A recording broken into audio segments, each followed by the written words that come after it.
ಇವತ್ತು ರುಚಿಯಾದ sweet corn vada ನೀವು ಮನೇಲಿ ಯಾವ ರೀತಿ ಮಾಡ್ಕೋಬೋದು ಅಂತ ನಾನು ತೋರಿಸ್ಕೊಡ್ತೀನಿ. ಕಡಲೆಬೇಳೆ ವಡೆ ಥರನೇ ಸೂಪರಾಗಿರುತ್ತೆ. ಹಾಗೆ ನನ್ನ ಚಾನಲ್ನ ಸಬ್ಸ್ಕ್ರೈಬ್ ಮಾಡ್ಕೊಳ್ಳಿ.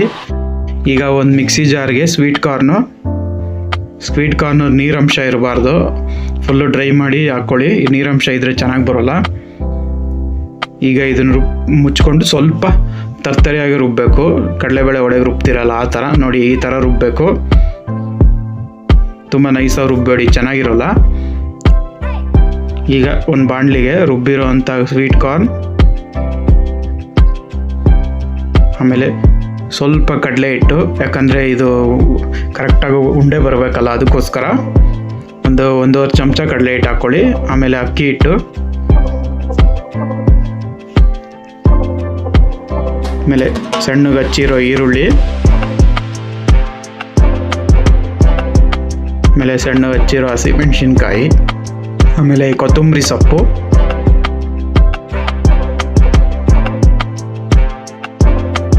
ಈಗ ಇದು ಚೆನ್ನಾಗಿ ಮಿಕ್ಸ್ ಮಾಡ್ಕೊಳ್ಳಿ.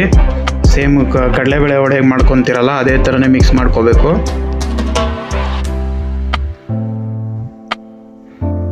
ಸ್ವಲ್ಪ ರುಚಿಗೆ ಉಪ್ಪು,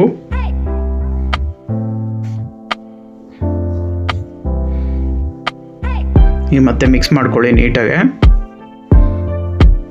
ಕಡಲೆಬೇಳೆ ಹಿಟ್ಟು ಅದಕ್ಕೆ ಬರಬೇಕು. ಕಡಲೆಬೇಳೆ ವಡೆ ನೀವು ಯಾವ ಥರ ಕಲ್ಸ್ಕೊತೀರ ಅದೇ ಥರ ಬರಬೇಕು, ಉಂಡೆ ಬರಬೇಕು, ಅಲ್ಲಿ ತನಕ ನೀಟಾಗಿ ಕಲಿಸ್ಕೊಳ್ಳಿ.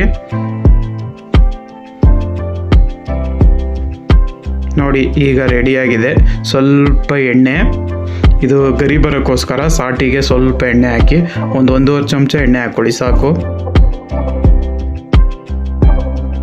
ಈಗ ಇದನ್ನು ಚೆನ್ನಾಗಿ ಮಿಕ್ಸ್ ಮಾಡ್ಕೊಳ್ಳಿ ಎಣ್ಣೆನ. ನೋಡಿ ನೀಟಾಗಿ ಈ ಥರ ಉಂಡೆ ಬರಬೇಕು. ನೋಡಿ ಬಂದಿದೆ ಈ ಥರ ಉಂಡೆ. ಎಲ್ಲನೂ ನಾನು ಈ ಥರ ಉಂಡೆ ಮಾಡ್ಕೊಂಡಿದ್ದೀನಿ.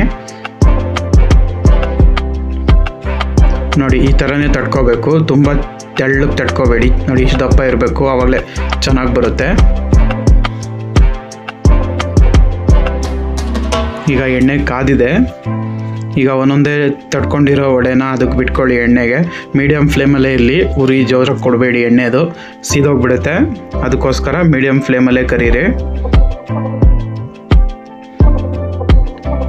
ಗಟ್ಟಿಗೆ ತಡ್ಕೊಳ್ಳಿ, ಆವಾಗ ನಿಮಗೆ ಯಾವುದು ಉದುರೋಗಲ್ಲ, ಇಲ್ಲಾಂದರೆ ಎಲ್ಲ ಉದುರೋಗ್ಬಿಡುತ್ತೆ. ನೋಡಿ ಮೀಡಿಯಮ್ ಫ್ಲೇಮಲ್ಲೇ ಬೇಯಿಸ್ಬೇಕು, ಜೋರು ಉರಿ ಆಗಿದ್ರೆ ಸೀದೋಗುತ್ತೆ. ಅದಕ್ಕೋಸ್ಕರ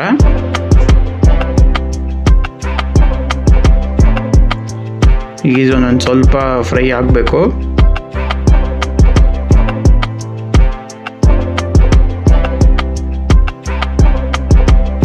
ನೋಡಿ ಈಗ ಇದು ಫ್ರೈ ಆಗಿದೆ. ಈಗ ರೆಡಿಯಾಗಿದೆ ಕಾರ್ನ್ ವಡೆ. ನೋಡಿ ಸೂಪರಾಗಿರುತ್ತೆ. ನೋಡಿ ಕ್ರಿಸ್ಪಿಯಾದ ಸ್ವೀಟ್ ಕಾರ್ನ್ ವಡೆ ರೆಡಿಯಾಗಿದೆ. ನೀವು ಮನೇಲಿ ಮಾಡ್ಕೊಳ್ಳಿ, ಹೇಗಿದೆ ಅಂತ ಕಮೆಂಟ್ ಬಾಕ್ಸಲ್ಲಿ ತಿಳಿಸಿ.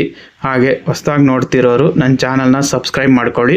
ದಿನ ಇದೇ ಥರ ಹೊಸ ವಿಡಿಯೋ ಬರ್ತಾ ಇರುತ್ತೆ.